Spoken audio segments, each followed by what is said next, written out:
tahun dengan bahasa yang komunikatif, nanti muncul mas, oh seperti ini. Itu membantu banget bagi kita sebenarnya. Ya. Jadi sekali lagi AI itu alat bantu. Nanti kita pakai AI. AI sekarang banyak, kita pakai AI, tapi itu bukan segalanya, dia hanya alat bantu kita. Toh dalam itu kita sendiri. Kita yang memerintahkan dia berpikir. Yang kedua, guru harus bijak gunakan AI untuk eksplorasi materi, bukan menggantikan peran mendidik. Contoh gini, AI kita kenalkan peran mendidik boleh nggak? Boleh. Tapi jangan sampai gini, kita kasih PR ke anak, ya Pak Dr. Anas ya, kasih PR, ini soalnya nanti silakan anak-anak, nih kalau mau tahu cara yang gampang, soalnya diketik di ChatGPT minta jawaban. Itu insya Allah benar jawabannya loh Pak, benar. Nah itu yang kita hindari, jangan sampai ya itu malah membodohkan anak. Jadi kita manfaatkan bukan untuk anak supaya bisa ngisi dengan benar, tapi bagaimana kita ya memancing anak mengeksplorasi hal yang tidak mereka tahu. Contoh, berikan tugas, silakan buatkan keteladanan Sayyidina Utsman bin Affan, gunakan ChatGPT, boleh nggak? Boleh. Anak mencari sendiri kan? Itu pasti dibaca beneran karena dia menemukan, bukan kita yang ngasih.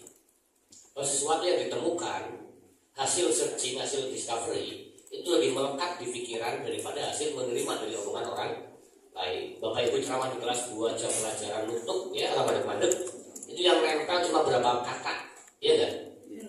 Iya nggak?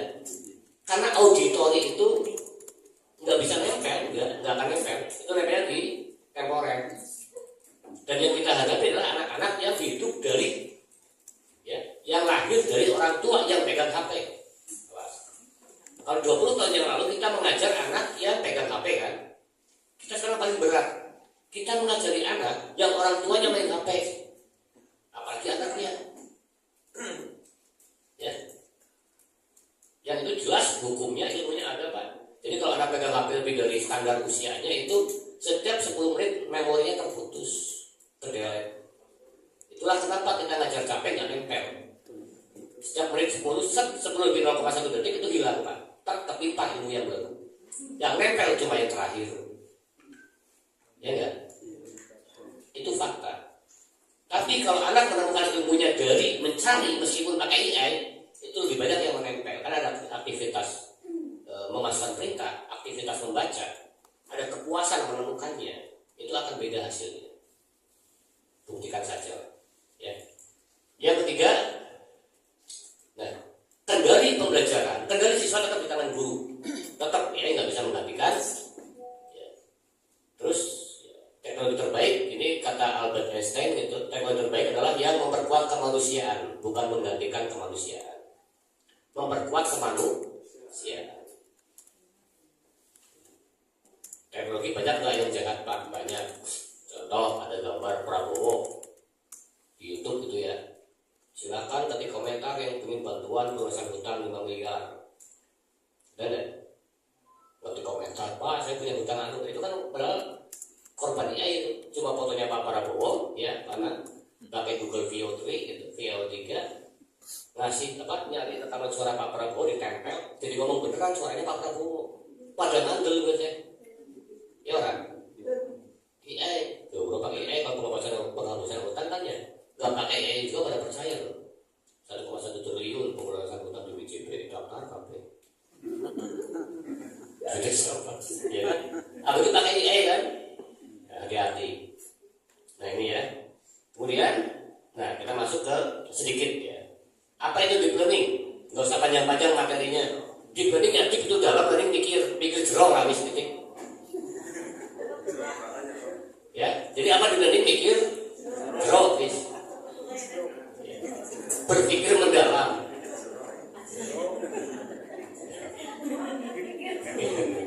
Artinya apa? Berpikir secara radikal, Bapak Ibu. Tolong, radikal bukan berarti keras, itu salah banget. Radikal itu apa? Menyentuh akar rumput itu radikal.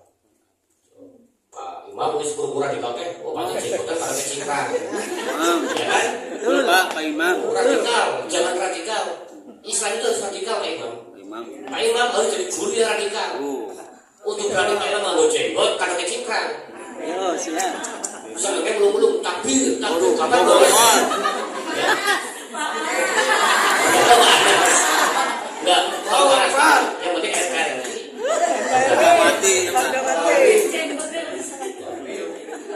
Radikal itu apa? Ini berpikir mendalam itu radikal, Pak. Berpikir sampai akar rumputnya.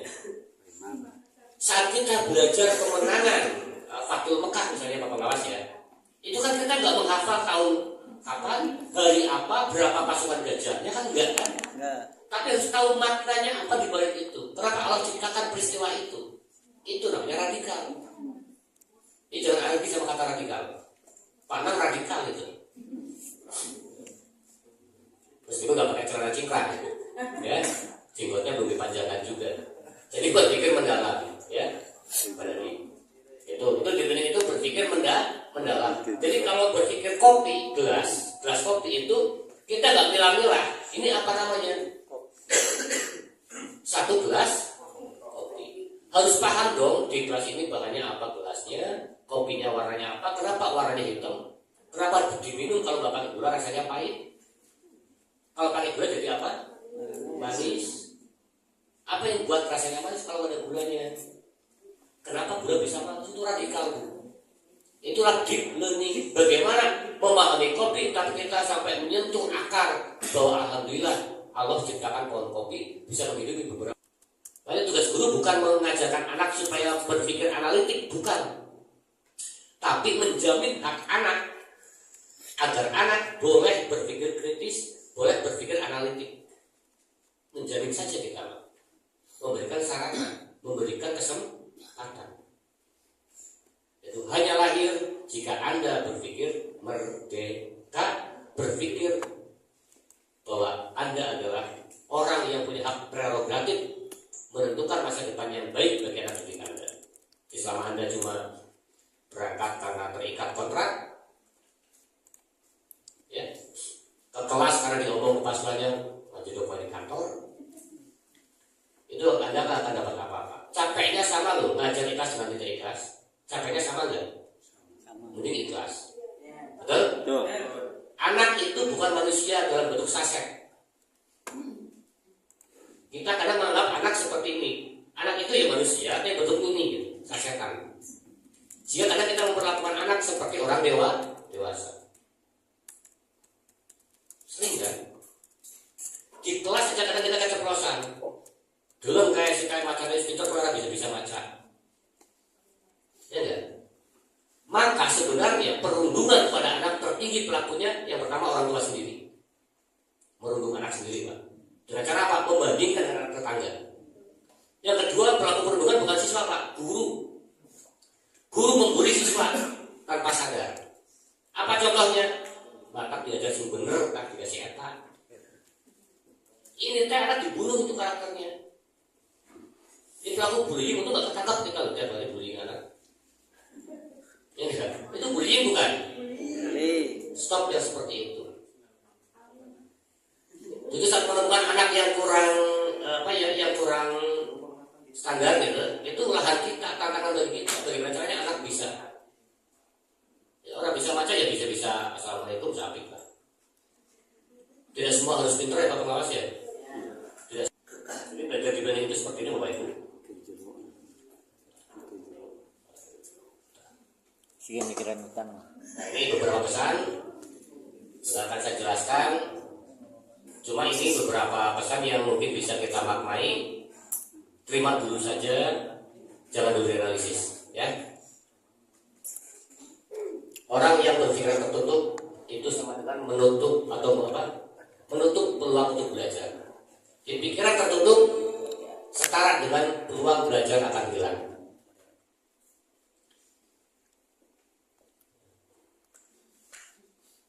Sedangkan membuka pikiran itu sudah membuka pintu kemajuan. Pilihannya dua, nutup pikiran, peluang belajarnya hilang. Buka pikiran, peluang majunya terbuka lebar. Maka Anda yang menentukan, Anda yang memutuskan. Anda jadi guru bukan untuk gaji, tapi untuk lahan pengabdian.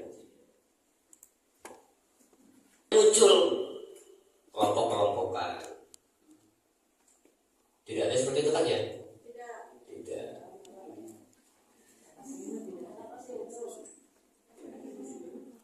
Kalau Bapak Ibu menemukan teman yang udah punya geng-gengan, kelompok-kelompokan, Bapak bersyukur.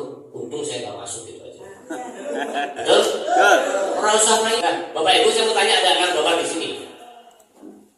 Yang gambar rumah yang mana?